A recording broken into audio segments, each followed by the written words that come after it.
Hey guys, welcome back to another episode of A Cup of Positivity. We are now on episode 9 and I am super happy to introduce you to Cara Dee, dating and body image blogger.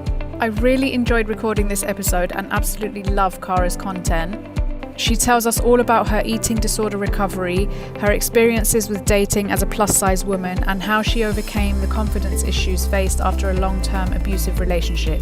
We also talk fashion tips and baking recipes and anything else that you can find on her awesome Rainy Bay blog. I really hope you enjoy the episode and please like and share if so. Thanks again for being here and see you soon. Hi, Cara. Welcome to A Cup of Positivity. Hi. Hi. How are you? Yeah, good. Hot. Yeah, me too. Thanks so much for coming. Do you have your cup of tea with you? I do indeed. I've gone for a nice chamomile today. That's in nice. My Scorpio mug. That's really cute. I've seen those and I wanted to get one, a Gemini one, but I just haven't got around to it yet. Yeah, no, it's a gift when I left my last job and I was like, I love it. Yeah. Like Scorpio. It's a bit like initials for me. Like, when you just everything has to have it on it. Yeah. Well, I've got this detox yogi tea and it has like a little, like every tea bag has a different phrase on it. But I don't really understand this one. It says, your presence should work for you. What does that mean? Your presence should work for you. I mean, I don't know if it's a bit too early on the morning for me to kind of focus. Maybe you need to drink the tea and then it will come to me. And then it will come to me, yeah. And I also got this new mug and it says dogs before dudes. Okay, I'm down with that. Yeah. So yeah, that's me today. So yeah, I suppose we can start off with like you introducing yourself for anyone who maybe hasn't heard of you, and then we'll just go from there. Yeah, sure. So hi, I'm Cara Dee. I go by Rainy Bay blog. I'm a dating and body image blogger. Mm-hmm. I'm a chubby plus size woman and I'm also in eating disorder recovery. So I guess I tend to look at dating and body image issues from that type of perspective. But I guess in general, I'm very up for single positivity and for body acceptance. So kind of just sort of encouraging people to live the life that they want, regardless of relationship status or dress size, really. Yeah, I love that message as well. Where does the name Rainy Bay come from? So I live on the south coast. Okay. And right next to the sea. So if anyone follows me on Instagram, it's just mainly me going to the sea in the summer. Very much a water baby. Okay. So it just kind of come from that. I was drinking a gin and tonic with my dad actually, and I was like, I need an acronym. What shall I, or like a pen name or something, and that sort of come to it really. Oh, that's really cute actually. What's it like living there? It's lovely. Yeah, it's lovely. Although in hot days like this, it's an island, so you can't get on and off. So you're kind of stuck where you are. But it's nice just to walk down to the sea. I find it really soothing being around nature and just being able to look out and see the horizon and just feel a part of something. It's really relaxing. Yeah, that must be amazing to just be able to walk out and dip your toes in the sea. It's amazing. Yeah, definitely. Yeah, definitely. I've always thought I was a city girl, but lockdown has made me feel like really. I love being able to just go out and find nature. Mm-hmm. So yeah, and the city's no good if there's nothing open. Yeah, exactly. It's nice to spend lockdown really. Yeah, I can imagine. Yeah. Okay, so you say you're a dating and body image blogger. So maybe if we just break it down, I've had a look at your blog, which I think is so cute as well, and I love your content. And I know you said you're in eating disorder recovery, right? Mm-hmm. And I read one of your blogs about BED. Can you tell us what that is and how you've been, like how it's affected you? Yeah, sure. So BED or binge eating disorder is essentially an eating disorder that has really only been treatable in the UK since 2014-ish. Okay. So it's a relatively new disorder, although I've probably lived with it for about 10 years of my life. And it's categorized by a very strong urges to binge. I guess people could think of it quite similar to how people think of binging around bulimia, so kind of frantic, out of control binges. And they would kind of happen throughout the day or specific days, but it's more than what is normal. I think people talk about binges as in overeating. It's much more extreme than that. It's also, there can be like restriction around there and issues around body image, but also it's around supporting yourself emotionally. So using binges to kind of protect yourself really from any emotional harm. So I kind of, like I said, I've probably lived with it for a decade, kept on thinking, I don't know why I do this. And I thought I was just really bad at dieting. And it probably took me a couple of years. I went to the doctors a few times and got sort of different diagnoses. So I had depression, anxiety, and it kind of aligned itself with a lot of anxious behaviour that I was doing at the time. But I actually found there's a website called Beat. It's a national eating disorder charity in the UK. And I sort of found on a forum and the kind of symptoms of binge eating disorder. I was like, oh, that's me. That is me. That's what I've got, thankfully. And I sort of went to a GP and said, I think I have this. And he sort of said, never heard of it, don't know what it is, but I'll refer you to the eating disorder clinic. But they probably won't help you because this is whatever you're talking about. This probably doesn't exist. And funny enough, they come back and was like, yeah, we want to come and see you, or you to come and see us. And I went to the clinic and got a diagnosis 2016, 17. So it kind of, for about a decade of my life, I just felt like there was something wrong with me, but I didn't know what it was. And so I've been in recovery now for just over 3 years. And for a long period of my life, I didn't live my life. I stayed in all the time. I lived my life around binging. And so I think that's why I kind of, when I went into treatment, they suggested you blog. And that's what my blog started at, is just kind of a blog for me. Like a journal. Yeah, like a journal, sort of part of treatment, really, of kind of making sense of this new reality that I was living in. And that's kind of how it started. And that's where the focus then became on kind of I kind of lost my 20s through an eating disorder and kind of just desperate to crawl that time back and live a life, regardless of my body shape. So that's kind of where it came from, really. So BED is still a relatively new eating disorder, and I get quite a lot of people message me about it, having read that. And at the time, I remember you just couldn't find anything about it, really, because you didn't talk about it. That's kind of where that content comes from. But was it, is it like binging when you feel like symptoms of anxiety or depression, or was it a constant thing, like an everyday thing? It was an everyday thing, but around some level of anxiety. For me, it might be different for different people, but for me, I used to kind of sit and all of a sudden I would be incredibly anxious, and the only thing that would make me feel calm would almost be thinking about binging. So I would think, oh, I've got £10 in my account. Also, binging is very expensive, so you spend a lot of money. But I would think, oh, I've got £10. I'll go to the shop and I'll buy this, this, and this, and this, and I would almost feel the relief like come through. Oh, wow, okay. That level of anxiety didn't totally go until I went through with the binge. So, and for me, there's lots of different coping strategies. So I'll go to lots of different shops and buy lots of different things. I've become obsessed with the thought that people would know that what I was doing. Some days I could kind of last a day. So my binge eating was kicked off from a very restrictive diet. So when I was at university, I went on a very, very low calorie diet. And from that, I started a binging process, and it kind of just escalated and escalated. At my worst, I was probably binging. So kind of, if you think of a binge as, so there's different types of binges, so subjective or objective. So it's about, for me, the binges were to a point where if you looked at that, you would say that's a large amount of food. So maybe 3 or 4 different sharing bag sizes of sweets. I might go to McDonald's and buy 2 or 3 meals. I would often buy 2 drinks to try and pretend that I was buying it for someone else. So, oh, okay.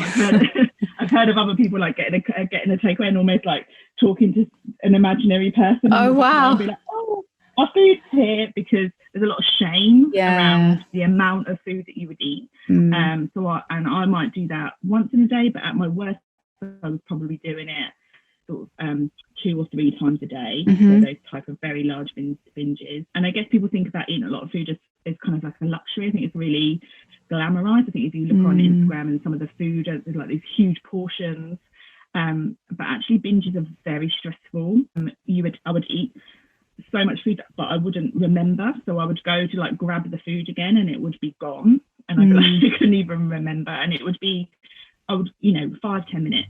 And often there would be a lot of pain. So you'd be kind of sweaty and uncomfortable and sick and nauseous. So I think there's a lot of glamorization around binging, cheat days.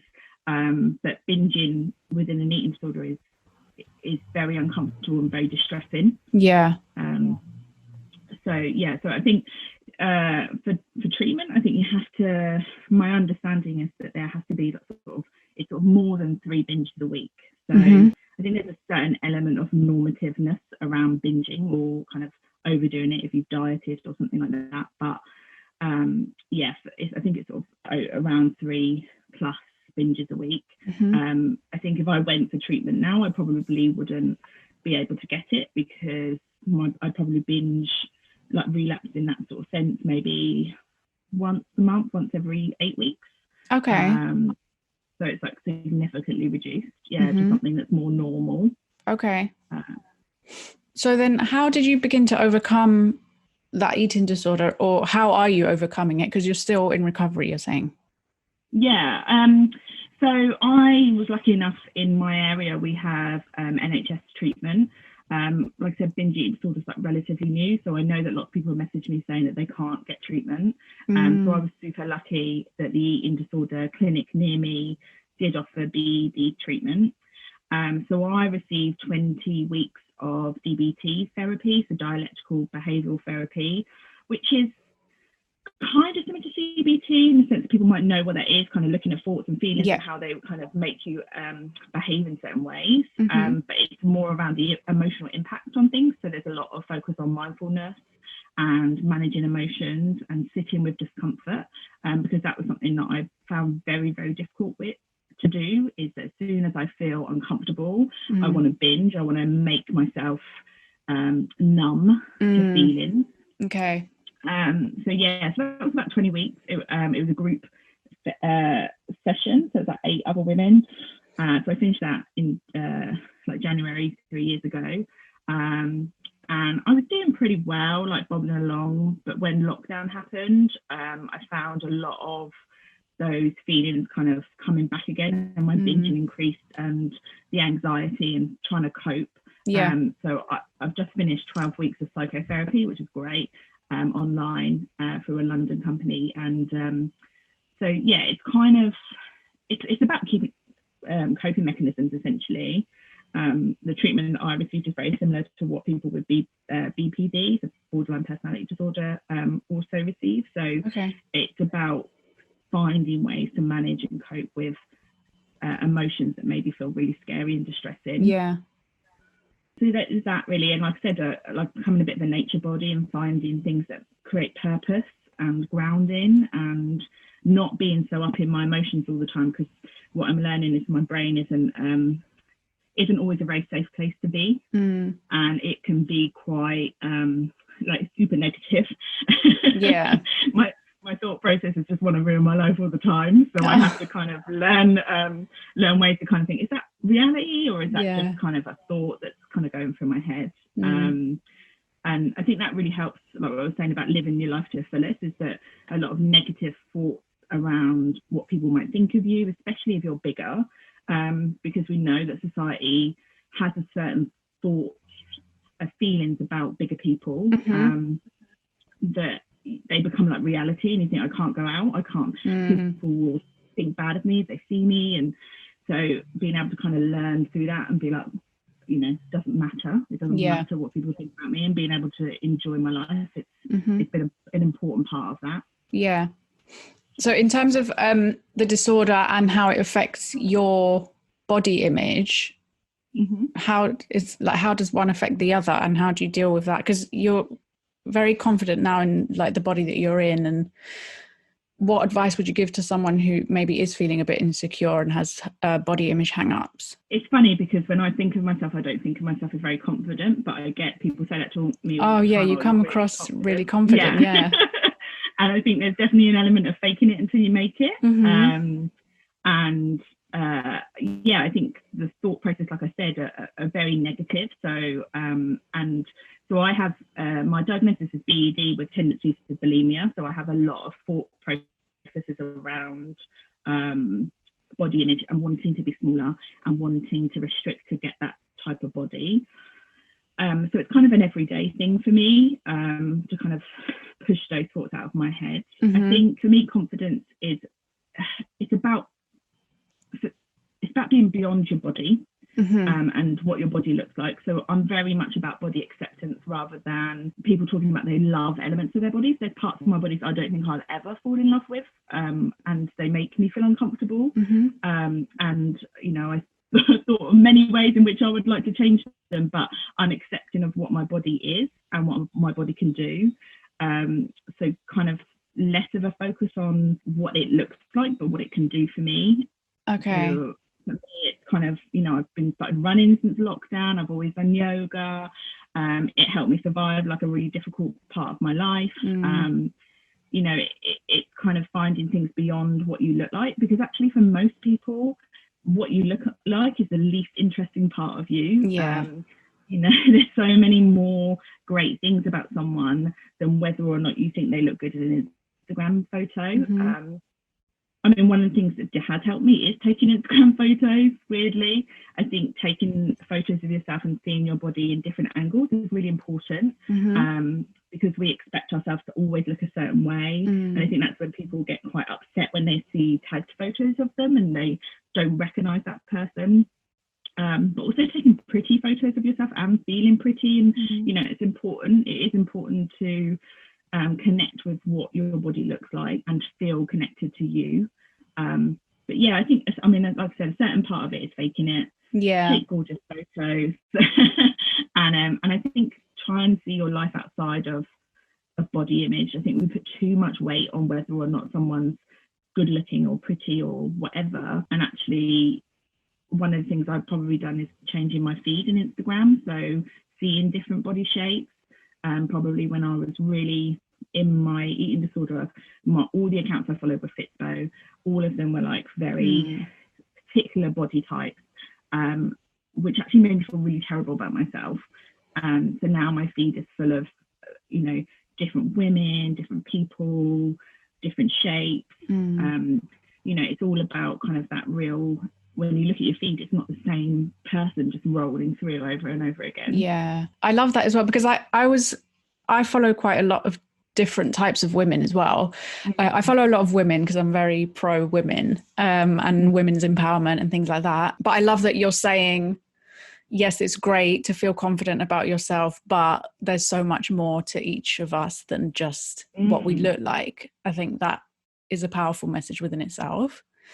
So yeah, thank you for that. Also, tell us about your dating side of blogging. Like, why dating? Why was that a topic for you? So I always wrote about body image or eating, sort of mental health type stuff. And then I began following a blogger called Vix Meldrew. Okay. And she wrote about dating quite a lot at the time. And I was like, they're really relatable stories to me. And I think, my dating life is not successful. It's a very, I'm with you on that one. So I've been single now nearly 9 years this year. Okay. So a long time single, and I've had some great dates, don't get me wrong. I've had like great times in dating life. I've also had some terrible ones, and I just found like, those sort of dating stories really, really relatable. And I followed a lot of dating bloggers, and I was like, I can share that as well. And I think it's just really funny and lighthearted, and people can kind of really, I think you need it when you're single. I think you need someone to be, because actually it can be a bit soul destroying, going on dates where they go terribly or you're not treated very well. And I remember the first time I was ghosted before like ghosting was a term. And I was actually dating a guy for like 8 weeks. And I remember it happened to me. He just like disappeared off the face of the earth. No way. Like, wouldn't reply to any of my texts or anything. And it's like when Tinder was relatively new, that's how long I've been single. And I remember thinking, oh my God, I'm the only one. I am the only one who this has happened to. It must be. And all those sort of thoughts that I've talked about before kind of flooding back. It was like, it's me and who I am, and I'm awful. And actually, turns out he was just a bit of a dick. Well, I said, yeah, don't worry, that's fine. But yeah, that, you know, he just, it was about him and what all his issues were and stuff. So, and again, I guess it's a bit like the body image thing, or it's like eating disorders or mental health, is that when you can read other people's experiences, it's a really helpful thing to kind of to relate to people. It's a real community thing, isn't it? Yeah. Realizing you're not alone, and other people go through this, and you can kind of laugh at it, and it builds up your resilience, I think. Yeah. So that's where it kind of comes from, really. I think in some respects it now makes dating more difficult, because as soon as any guy that I'm dating finds my blog, he then becomes absolutely terrified that he's going to become a blog post. You know what? I'm not particularly kind to men, I think, on my dating stories, because it is difficult being a woman online, and it's difficult dating. I think there's some familiar themes that maybe people go through when they are dating men. So I kind of raise them and poke fun of them and kind of go, look, this is really silly, but actually try and kind of bring light to maybe some of the less nice elements of dating online, really. Yeah. Are you on any apps at the moment? Are you dating, or have you been on any apps since lockdown? I've come on and off. I've done a couple of online dating like events, which I find a little bit better. Okay. So I've done a couple of like online dating. I did like a pub quiz one, that was great. But a bit more. I think the problem with dating apps is that it makes you very two-dimensional. And it's very easy when you're two-dimensional for people then to be kind of over-sexualize you, become aggressive to you, and not treat you as a human, where actually events which make you a human being kind of reduce some of those like very early behaviours that sometimes you get on dating apps. And I think people who've ever been on them can kind of relate to very aggressive first messages. So I've kind of dabbled on and off. I'm not very good at talking to lots of different people and having the same conversations over and over again. I'm terrible at small chat. I'd much rather get in deep and like dig around and have something a bit more meaningful. But apps don't really allow you to do that. So I'm hoping now that things have kind of relaxed a little bit, that it allows you to actually go and physically stand a metre or 2 meters of distance with someone and be a bit of a human and be a bit more of a real life entity. So yeah, those depressing elements of being a 2D person kind of eradicate a little bit. Yeah. Where did you find those online events though? Pub quiz sounds good. Yeah, pub quiz, that was run by a dating app who invited me to come to that one. It's London based though, so that was a bit, I'm kind of about an hour and a half from that. And then if you kind of Google at the moment kind of dating apps or dating events, I went to one which wasn't great. It was technical issues, but I've been to a couple of others that are a bit more sort of like they have rolling videos. So like the next person comes up and the next person comes up. Oh, okay. So it's a bit weird because it's like now, you know, you're kind of talking to each other. You are still a little bit 2D. But at least you don't have to have that same conversation of, what are you doing this weekend? I don't know, what are you doing this weekend? Yeah. Over and over again. You can kind of, talk about other things. Yeah. I haven't been to any dating events, but I feel like it needs to be on my list. But I just haven't really heard any amazing stories that make me want to go. I've heard a few speed dating stories, which aren't great. So I just, I don't know, I just find it exhausting. Yeah, it is exhausting. You're right. And I think it's harder women are much more likely, so speed dating events, women are much more likely to sign up to them, so they often really struggle to get men to sign up to. So you're often you're kind of, it's not weighted in your favor, speed dating, where the some more open events are, I think some of the companies, because obviously a lot of them made their money from direct events, are trying to get a bit more creative with their ideas. And I think prior to this there was lots of different events which were less speed dating, more sort of Scrabble nights and you know, Jenga evenings. So yeah, I think until those sort of events can kind of really entice people in, or it's weird now that speed dating almost has like the it's almost like 20 years ago online dating. So now people are like, oh god, I don't want to go speed dating, I'll go on Tinder. It's almost like done a complete flip over, that people are kind of, oh no, that's really cringy, why would you do that? But I think there's definitely a pushback from apps. I think people are very tired of that same turning out and swiping and kind of being forgotten about by the next text message. So it's, I think as we go through, and I think if we stay in lockdown longer, I think people just, what other option have you got? Yeah, it's true. So yeah, if I find a good one, I'll let you know. Okay. But obviously I'm still single, so no amazing. At least you're trying though. Like I just gave up quite a while ago, so I do go through periods where I'm like, that's it. And I, like, even last night I went on Tinder for sort of 5 minutes and sort of shared a few of the profiles as they come through. And you don't have to be on Tinder very long before you kind of see either like super gaslighting behaviour, weird photos, people that are cheating on their wives. Like you literally kind of swipe through and you're like, oh, this is why I don't come on here. Okay, so I'm going to keep watch and see how you go. You're going to be my inspiration. I'll do it for you. I've got an idea of doing trying to get a date in 7 days. So I think that's going to be my next blog post, and see if I can actually get a legit date in 7 days, because I find myself kind of going through and just messaging like 5 or 6 different people, and then none of them really come to anything. So I'm going to try really hard to get a proper date and see how we go. Oh, cool. Okay. Yeah, so I'll let you know. Okay. What would be like your perfect date though? Or like, you know, something, because I struggle with like dinner and drinks, because I just feel like I don't want to do it. Like I just want something chilled out, or something fun, something outside the box. Like what would be your ideal date? I think like anything where there's a focus on something else is quite good. I mean,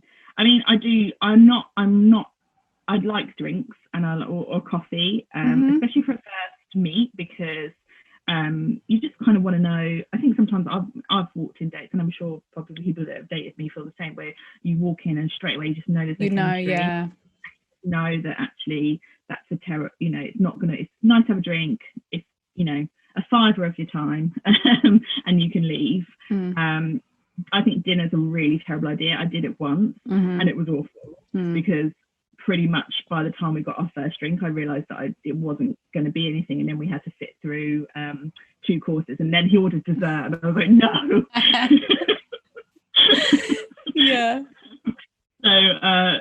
So I'm definitely against dinner as a first date. Second, third, fine, but after that, you know, before that, no. I've been to like comedy nights, which are better than, never go to the cinema. Like that's a terrible. You can't talk or anything. But comedy is quite good, because you're kind of sat opposite each other, and you can kind of, I think humour, I think people always say, I don't know, good sense of humour is such an important thing, but humour is a very wide and varied thing. So if you go to a comedy and someone's laughing at something you think is really inappropriate, you kind of know what the baseline is, and then it's something you can then go for drinks afterwards with. And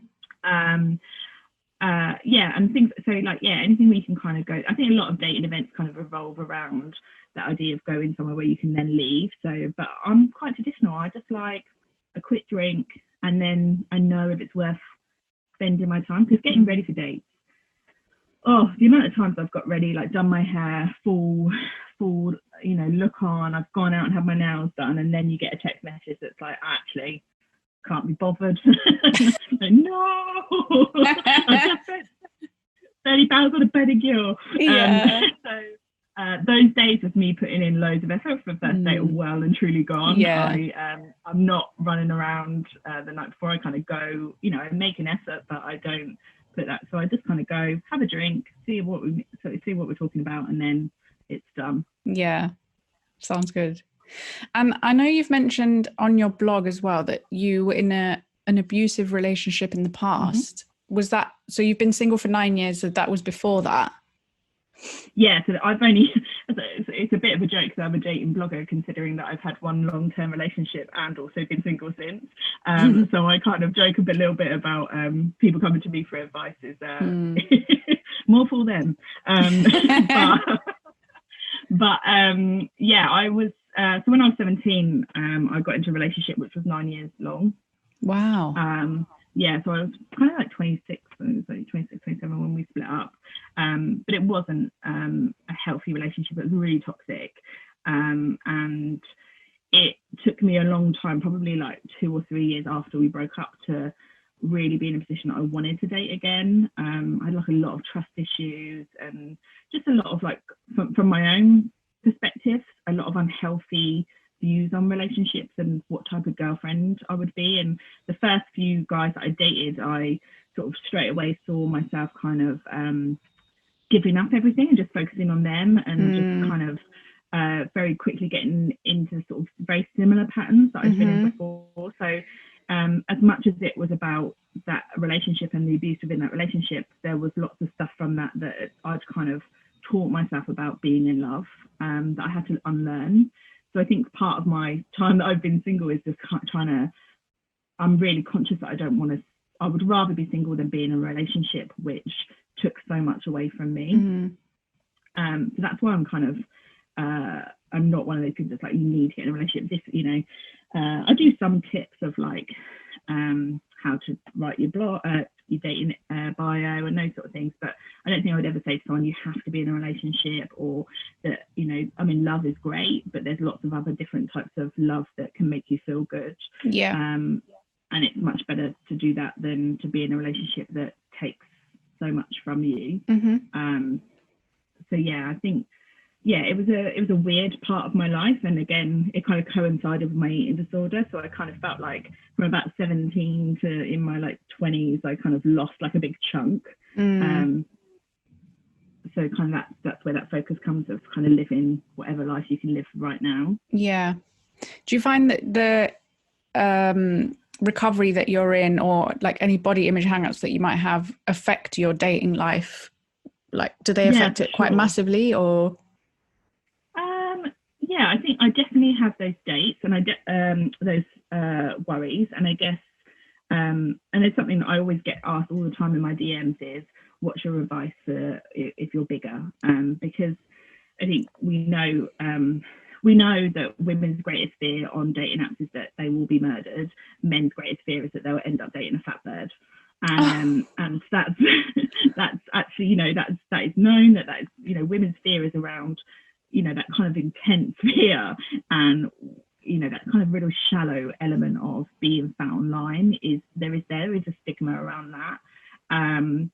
So I definitely feel that and feel that pressure. But for me, it's I've kind of learnt ways to manage it. So I always put on full length photos. I never try and show a photo that's taken from a ridiculous angle that I'd never look like ever again. I try and be really honest.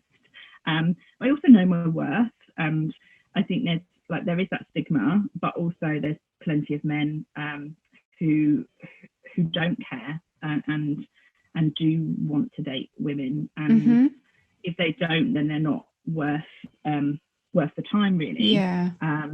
But it is an additional worry, I guess, an additional issue. And I definitely think on dating, you can get those kind of passive aggressiveness of, if you don't say yes to them, or you're not absolutely thrilled that they're talking to you, it's oh, well, you're fat. And you have to kind of get a bit of a thick skin around that. And I think that's why it's taken me so long to get into that kind of, I'm not scared of going on dates anymore, which I used to be. That's good, And I'd be like, oh my God. my God, what if they see me? And I think you've always hear those horrible horror stories, don't you, of like kind of sat at the table and then a bloke comes in and turns around and walks off again. But I think, again, talking to other people, that's not a you thing, that's a them thing. And I think that's a really important part of when you go into dating, is to think about, you can only control you can only control what you do in relationships or in dating, or what you project to other people, what other people project back to you. Like ghosting is a phenomenon that all different people have experienced. And it really isn't a you thing. It's about someone else's inability to take responsibility for not wanting to date you anymore. So yeah, I think, it definitely has affected it. And there is still times where I think, what would they think? Or, you know, what will they say? But I think it's just about doing what I can to be honest about who I am. And then if people want to accept that, then that's fine. Yeah. I mean, I have seen a lot of screenshots on Instagram and stuff, and it astounds me at how harsh people can be. Like, I mean, this is probably why I avoid a lot of these kind of apps, because I just didn't even think that this stuff happened, that people could just be so rude and aggressive and sexist, and it's really brutal. It is really brutal, and I think it's not a rare thing. I think seeing screenshots of things, I don't ever look at them and go, oh, I can't possibly imagine that someone would do that, because I know that they do that. I've received them, my friends have received them, people that follow me have received them. Like, I think the whole idea of a dick pic, you know, it's a thing because lots of men do that. And I think it's not a rare occasion that women get sent. And it's kind of, for me, it's kind of harks back to the time when men used to flash, and now they don't even have to walk out their front door to do it, and it's relatively risk-free for them to do that.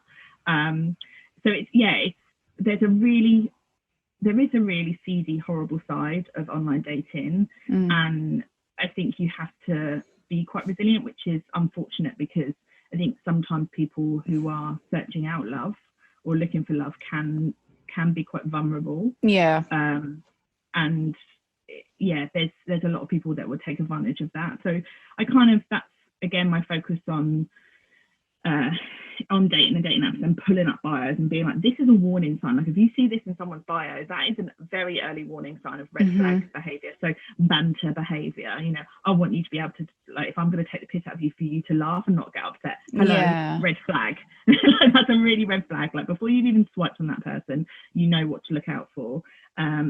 I think we should feel more comfortable in challenging stuff, of blocking people, of, you know, of swiping left, and not thinking that we have to rush into something to know our worth.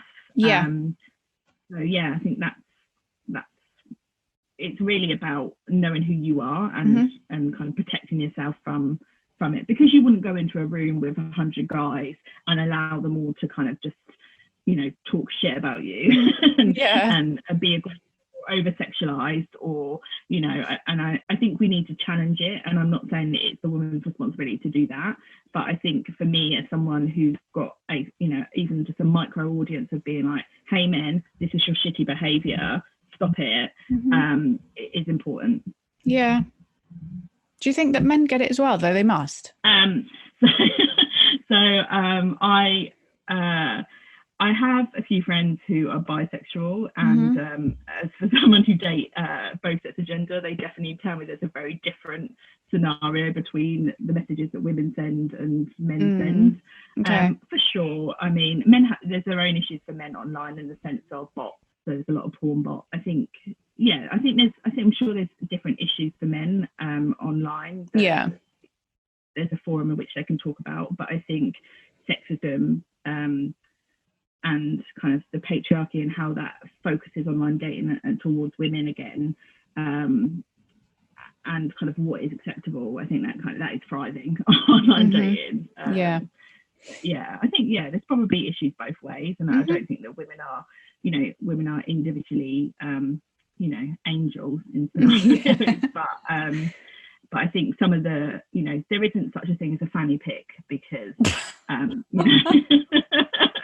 because women aren't doing that stuff. The odd woman, but there's not a whole culture where that is acceptable. Yeah. And I think that's the issue, isn't it? That's the issue. Yeah.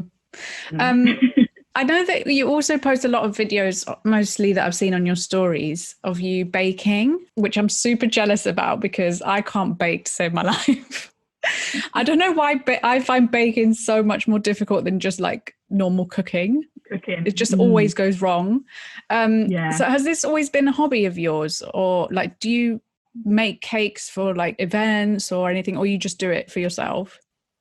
Mainly just for myself. I don't do it like to sell. I don't have like the hygiene stuff and everything. It looks like a right faff.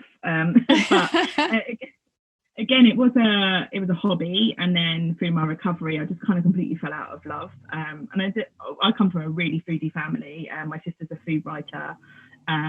We love food, and again, for that big period of life, like food, I fell out of love with it. Although I was obviously eating so much of it, it wasn't an enjoyable experience. Yeah. So learning to bake again is like a super empowering thing for me, and I guess that's why I share it. It's just kind of, for me, it's another part of my life that I get, and talking about that confidence thing of like something that I'm good at or like learning about, and sometimes it's a complete disaster, and sometimes I show that, but it's about learning those skills and getting better at something, and having that that part of my life kind of let me fall in love with it again. And plus, like watching baking videos is so soothing. I get that all the time, that people say, oh, that was really relaxing watching that, or satisfying. My Instagram feed is just watching people decorate stuff. It's kind of like a bit like that kind of sensory stuff. So I just really like kind of I like kind of showing it, and I feel like I'm proud of myself, and it's good fun. Because content, really. Your cakes look like professional cakes. Oh, thanks. Like, yeah. When I first saw one of your stories, which was like a baking, you were baking one of those cakes, I was like, oh my God, like, this is amazing. This is like, I want my wedding cake to be like this. I made one wedding cake and never again. I did it for a friend. Oh, no. Oh my God, it's stressful 2 days of my life. I probably don't show all the times where I'm just like fuming and like really angry and like having to start again because I've like messed it up. Oh no. So, yeah. But that's it. It's an important thing to like not be good at stuff, and to learn to get better. And I have like photos of like cakes that I made for like my friend's baby shower, maybe like 7 or 8 years ago. They're just like the most saddest looking cupcakes you've ever seen. Like, so depressing. And seeing yourself get better at something, and it's kind of that thing of like keep on trying and do something fun, and be beyond who you are. And food is like a really nurturing thing, and I guess that's part of what I kind of, the message I get is a lot of time, and Instagram can be a terrible thing for this. I sometimes get like those sort of photos in my home feed of this food's good, this food's bad, this is the nutritional value of this is the nutritional value. And actually food is much more than just calories. Food is kind of nurturing and comforting and a social thing. And I've kind of I've been doing the baking that I've been doing with my sister, and kind of baking together and sharing it with our family, sharing it with our friends. It's so I guess that's again part of that thing of like not demonizing stuff, not making things bad or good. And baking is a skill, and it's good to get better at something. It feels good. And if I can encourage people to not demonize food and to enjoy having a bit of cake, then that's great. Yeah, that's amazing. And what about in terms of like fashion and style? Because your Instagram is super colorful and like really, I think, quite fashionable actually. Do you like struggle at all with like clothes or like finding stuff that's fashionable and things like that? Not so much now. I think when I was kind of straight sized up until maybe I was like 21, 22, and then I was at plus size. size, and that's when my eating disorder kind of really kicked in. And back then, it was like, what was that, like the early 2010s maybe? Plus size fashion was like null and void. It was kind of a next cardigan and a next pair of black trousers. So I was like 21 and all my friends were wearing these like amazing clothes, and I looked like a geography teacher.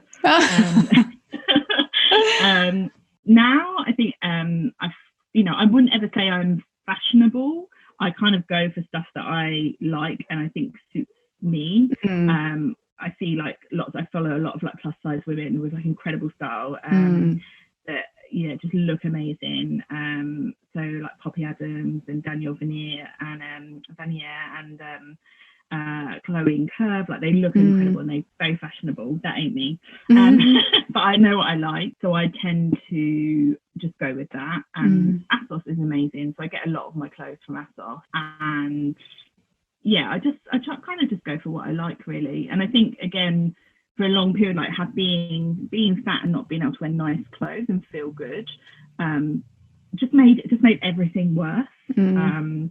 Where now being able to find things, it's still an issue. So there's a big issue around sustainability for plus size clothing, and a lot of plus size bloggers get a lot of heat for wearing fast fashion brands. Actually, it's very difficult to find clothes that offer sustainability for big women, and actually you shouldn't be attacking big women because of that. You need to be talking to the brands.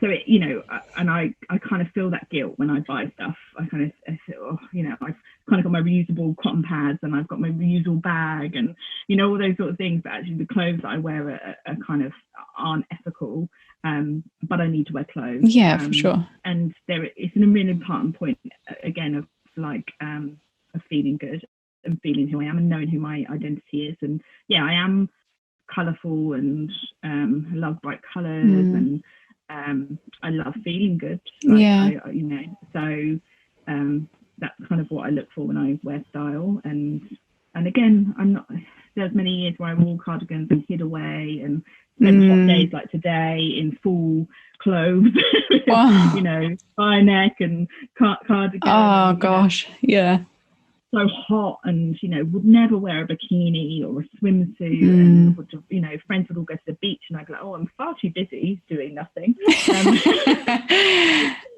didn't want to go and be there and be the big woman on the beach in like trousers. So I think it's really important that plus size fashion has moved on, and it allows you to live your life a little bit more. It allows you to go to the beach. It allows you to go for a brunch with friends, and not feel different.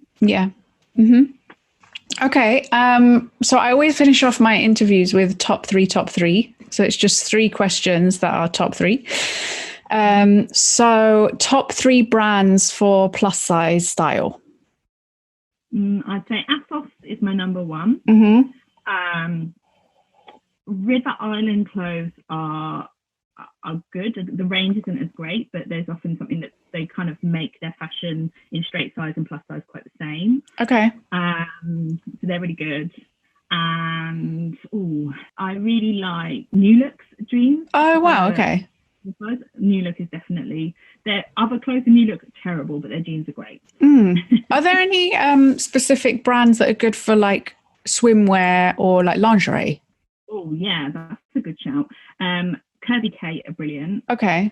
For swimwear and lingerie. Do you know what lingerie brands? I was saying to someone the other day, they're like the most diverse. So like when you look at the feeds for lingerie brands, in terms of sort of people from of different sizes, of different ethnicities, like they're way above ahead other fashion brands. But I think that's because already they're on the cusp of being a lingerie brand is kind of a bit risque anyway. The Playful Promises are great. Curvy Kate. And I've recently been Pour Moi. Okay. They don't go up to the bigger sizes. I think they're 22, size 22. So their range isn't hugely diverse, but I've just got a couple of dresses from them recently, and bikini, great. So yeah, definitely lingerie brands. And do you know what? Nothing makes you feel better than wearing a nice pair of knickers. Yeah. So, yeah, I agree. Top 3 pastry or baking recipes. Gordon Ramsay's chocolate fondants. I think it's on the BBC Good Food website. Do you know what? It's relatively easy, and everyone gets scared of chocolate fondants. Are they the ones that are supposed to be like liquidy in the middle? Oh no, that's not going to come out well for me. No. I think it would for me, and it's relatively easy, and you can freeze them. I've still got a couple in my freezer now that are frozen, ready to go. You just shove them in the oven, and then they'll be great. So those are great. Jane's Patisserie. So she's actually from the same area as I am, Portsmouth, and she's got a huge following now. But she does a Nutella cookie recipe. Again, wow! The theme here, Uzi centers. I love the Uzi centers. Hers are great, and I've just started. So the course that I'm doing at the moment is with a company called Puff Bakery, and I've just started doing their Volume 1 baking course. So they kind of give you all the recipes. They do videos, they do question and answers, they do a podcast. Like, they're great, and so I've just started doing them, and I made a apple pie, so really traditional apple pie. Lovely. The most amazing custard. I've never made custard before. It was like next level. Custard from scratch. Custard from scratch, not birds, not from M&S.